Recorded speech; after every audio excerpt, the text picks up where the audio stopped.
17 in Singapore. Big round of applause. He's going to give you some tips on how to improve your running game. Thank you, Ben. Hey guys, it's nice to be here and to see you all. I've been invited along as a former professional triathlete and more recently as a professional endurance coach to talk to you guys a little bit about running. But before I do that, I just wanted to get a sense if there were any runners in the house. Can I get a show of hands if you're a runner? 1, 2, 3, 4. Okay, good. So there's a few of you. The rest of you not so interested, right? You're just forced here by your boss.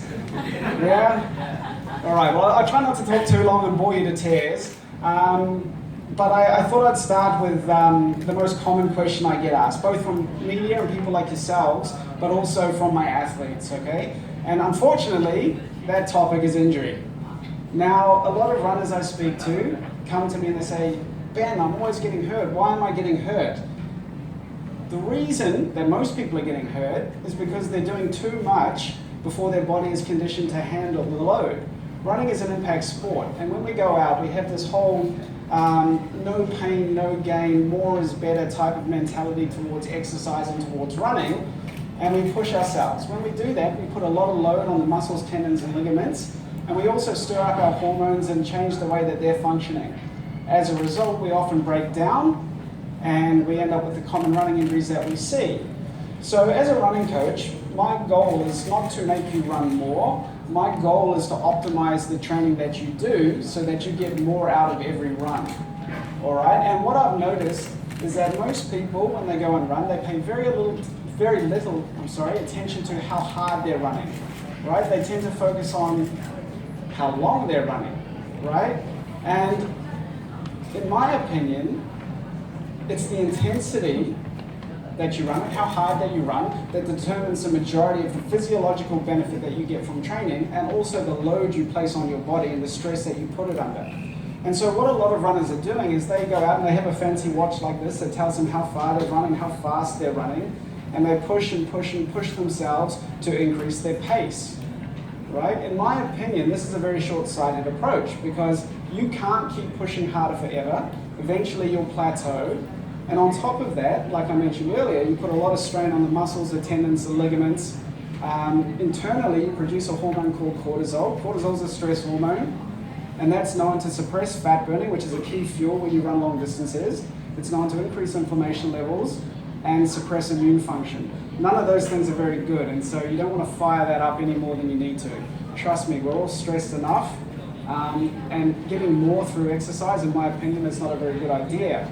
Rather than just pushing harder, the goal is to become more efficient, right? And this is why I'm a big advocate of wearing a heart rate monitor.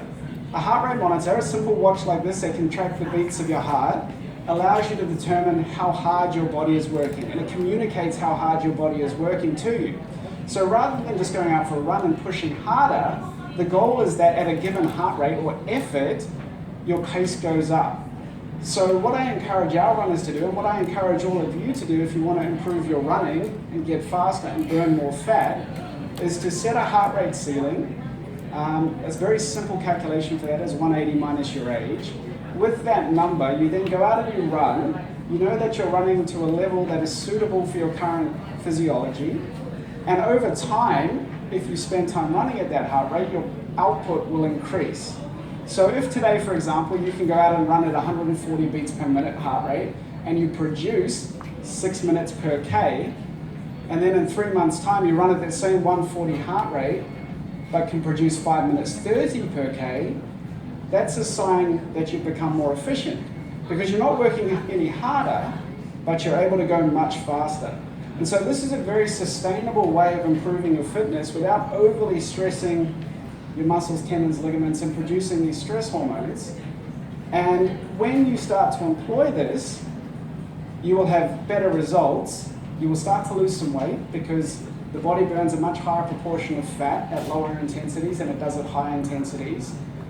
And you'll just generally have more energy. And so it's a very counterintuitive approach that we bring to the table, but this is how it works. You slow down, you get faster. I know it sounds weird, but that's how it works, and that's what I encourage our guys to do. With that, I'm going to pass it back to Peter, and we're going to call it a day. Well, Thank you very much. Ooh, excuse me. Thank you very much, Ben. A big round of applause there. Some fantastic scientific information about running, and I've taken a lot of weight from that little session there with Ben.